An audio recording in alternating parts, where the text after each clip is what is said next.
রাম ও কৃষ্ণের ঐতিহাসিক সত্যতা এবং মুজাদ্দেদ আলফাসানি রহ এর দৃষ্টিতে ভারতবর্ষের প্রাচীন জনপদ ধ্বংসের উপাখ্যান। দ্বিতীয় সহস্রাব্দের মুজাদ্দেদ হজরত মুজাদ্দেদ আলফাসানি রহ এর সুনির্দিষ্ট বর্ণনা, কোরআনিক ঐতিহাসিক নীতিমালা এবং প্রত্নতাত্ত্বিক গবেষণার আলোকে ভারতবর্ষের প্রাচীন ইতিহাস ও রামকৃষ্ণের স্বরূপ নিয়ে এক অভূতপূর্ব ও গভীর গবেষণাভিত্তিক উপস্থাপন নিচে তুলে ধরা হল। ১. ভারতবর্ষের আদি জনবসতি ও হিন্দ এর ইতিহাস। ইতিহাস ও প্রাচীন বর্ণনামতে হজরত নূহ আয়ের ঐতিহাসিক মহাপ্লাবনের পর মানবজাতি যখন নতুন করে পৃথিবীর বুকে ছড়িয়ে পড়ে, তখন নূহ আয়ের পুত্র শাম এর ঔরসে এবং তাঁর বংশধর হিন্দ এর মাধ্যমেই এই উপমহাদেশে প্রথম মানব জনবসতি ও জনবিস্তারের বীজ বপন করা হয়েছিল।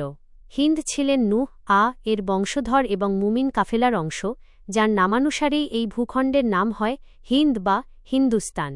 পরবর্তীতে এই পবিত্র মাটিতেই আল্লাহ তাআলা সত্যের বাণী প্রচারের জন্য একের পর এক বহু পয়গম্বর প্রেরণ করেছিলেন। ২. মুজাদ্দেদ আলফাসানি রহ-এর দৃষ্টিতে রাম ও কৃষ্ণের স্বরূপ।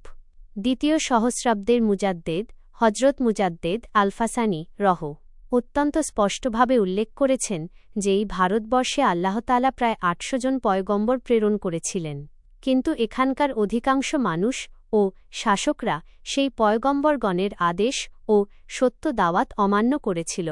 সনাতন ধর্মে রাম ও কৃষ্ণকে অবতার বা ঈশ্বর হিসেবে মানা হলেও এই আধ্যাত্মিক ও ঐতিহাসিক বিশ্লেষণে তাঁরা ছিলেন মূলত ভণ্ড ও প্রতারক চরিত্রের প্রতীক।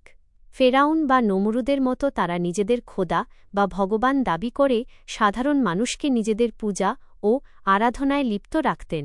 শুধু তাই নয়, তাঁরা তৎকালীন মহান পয়গম্বরের দিনের সাথে বিদ্রোহ করেছিলেন এবং নবীগণের সাথে লড়াই ও চরম অন্যায় অত্যাচার চালিয়েছিলেন। ৩. মাটির নিচে চাপা পড়া সাম্রাজ্য ও রাম মন্দিরের প্রত্নতাত্ত্বিক সত্য। পবিত্র কোরআনে বর্ণিত আদ ও সামুদ জাতির ওপর যেমন আল্লাহর মহাশাস্তি বা আযাব নাজিল হয়েছিল, ঠিক তেমনি পয়গম্বরগণের সাথে অবাধ্যতা এবং খোদাদাবির অপরাধে আল্লাহ তাআলা এই ভারতবর্ষের অনেক শক্তিশালী ও প্রতাপশালী জনপদকে মাটির নিচে ধ্বংস করে মিশিয়ে দিয়েছিলেন। এরই অকাট্য বাস্তব প্রমাণ উন্মোচিত হয়েছে আধুনিক প্রত্নতাত্ত্বিক খনন কাজের মাধ্যমে।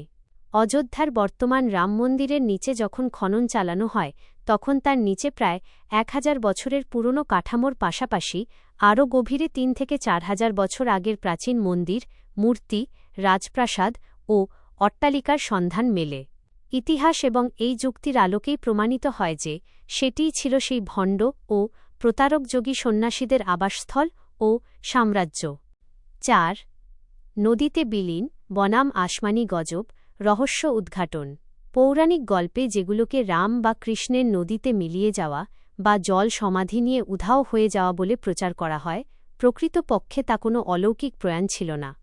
আল্লাহর মহাশাস্তিতে যখন সেই অবাধ্য শহর ও জনপদ মাটির নিচে ধসিয়ে দেওয়া হয়েছিল, তখন প্রলয়ঙ্করী ভূকম্পন বা বিপর্যয়ের কারণে সেখানে বড় বড় খাদ, নিচু ভূমি কিংবা নদী ও খাল নালা সৃষ্টি হয়েছিল, যার ফলে রাম ও কৃষ্ণের সেই সাম্রাজ্য, প্রাসাদ ও উপাসনালয় চিরতরে মাটির নিচে চাপা পড়ে যায়।